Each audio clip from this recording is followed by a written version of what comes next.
ಈ ರಾಜ್ಯದ ಮುಖ್ಯಮಂತ್ರಿಗಳಿಗೆ ನಾನು ಮತ್ತೊಮ್ಮೆ ಆಗ್ರಹಪಡಿಸ್ತಾ ಇದ್ದೇನೆ. ರೈತರನ್ನು ಒಕ್ಕಲೆಬ್ಬಿಸುವಂಥ ಕೆಲಸ ನೀವು ಮಾಡಬೇಡಿ. ಹಿಂದೆ ಕುಮಾರಸ್ವಾಮಿ ಮುಖ್ಯಮಂತ್ರಿಗಳಿದ್ದಾಗ ಪ್ರಾರಂಭ ಆಯಿತು ಅಂತೇಳಿ ನೆಪ ಒಡ್ಡಿ ಕೋಟ್ಯಾಂತರ ರೂಪಾಯಿ ಬೆಲೆ ಬಾಳ್ತಕ್ಕಂಥ ರೈತರ ಜಮೀನನ್ನು ಕೃಷಿ ಚಟುವಟಿಕೆಗಳಿಗೆ ಯೋಗ್ಯವಾಗಿರ್ತಕ್ಕಂಥ ಜಮೀನನ್ನು ಕಸಿದುಕೊಳ್ತಕ್ಕಂಥ ದುಸ್ಸಾಹಸಕ್ಕೆ ಕೈ ಹಾಕಬೇಡಿ.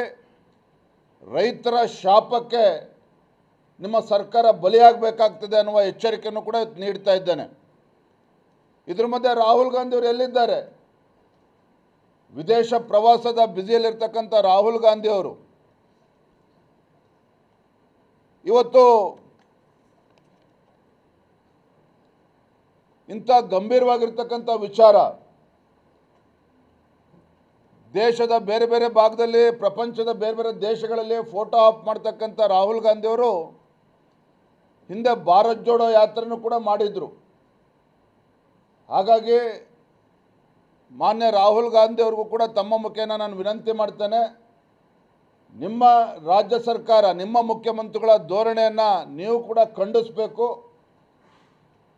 ಬಿಡದಿ ಅಷ್ಟೇ ಅಲ್ಲ, ರಾಜ್ಯದ ರೈತರ ರಕ್ಷಣೆ ವಿಚಾರದಲ್ಲಿ ತಾವು ಕೂಡ ರೈತರ ಪರವಾಗಿ ನಿಲುವನ್ನು ತೆಗೆದುಕೊಳ್ಬೇಕು. ಇಲ್ಲಿ ಬಂದು ರೈತರಿಗೆ ಧೈರ್ಯವನ್ನು ಕೊಡುವಂಥ ಕೆಲಸ ಮಾಡಬೇಕು ಅನ್ನುವ ಆಗ್ರಹವನ್ನು ಕೂಡ ನಾನು ಮಾಡ್ತಾ ಇದ್ದೇನೆ.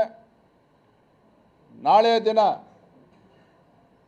ಭಾಜಪದ ನಮ್ಮೆಲ್ಲ ಸಂಸದರು, ಶಾಸಕರು, ವಿಧಾನ ಪರಿಷತ್ ಸದಸ್ಯರು, ಹಿಂದಿನ ಎಲ್ಲ ಚುನಾಯಿತ ಪ್ರತಿನಿಧಿಗಳು ಇವರೆಲ್ಲರ ನೇತೃತ್ವದಲ್ಲಿ ಬೆಂಗಳೂರಿನ ಫ್ರೀಡಂ ಪಾರ್ಕ್ನಲ್ಲಿ ಕಾಂಗ್ರೆಸ್ ಸರ್ಕಾರದ ಈ ರೈತ ವಿರೋಧಿ ಧೋರಣೆ ವಿರುದ್ಧ ಬೃಹತ್ ಪ್ರತಿಭಟನೆಯನ್ನು ಕೂಡ ನಾಳೆ ದಿನ ಹಮ್ಮಿಕೊಂಡಿದ್ದೇವೆ. ಮತ್ತೊಂದು ಪ್ರಮುಖವಾಗಿರ್ತಕ್ಕಂಥ ವಿಚಾರ ಅಂತ ಹೇಳಿದ್ರೆ, ಹಾಗಾಗಿ ತಮ್ಮ ಮುಖೇನ ಈ ರಾಜ್ಯದ ಮುಖ್ಯಮಂತ್ರಿಗಳಿಗೆ ನಾನು ಮತ್ತೊಮ್ಮೆ ಆಗ್ರಹಪಡಿಸ್ತಾ ಇದ್ದೇನೆ, ರೈತರನ್ನು ಒಕ್ಕಲೆಬ್ಬಿಸುವಂಥ ಕೆಲಸ ನೀವು ಮಾಡಬೇಡಿ.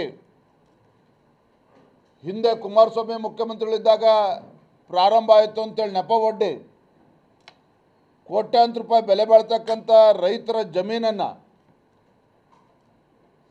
ಕೃಷಿ ಚಟುವಟಿಕೆಗಳಿಗೆ ಯೋಗ್ಯವಾಗಿರ್ತಕ್ಕಂಥ ಜಮೀನನ್ನು ಕಸಿದುಕೊಳ್ತಕ್ಕಂಥ ದುಸ್ಸಾಹಸಕ್ಕೆ ಕೈ ಹಾಕಬೇಡಿ.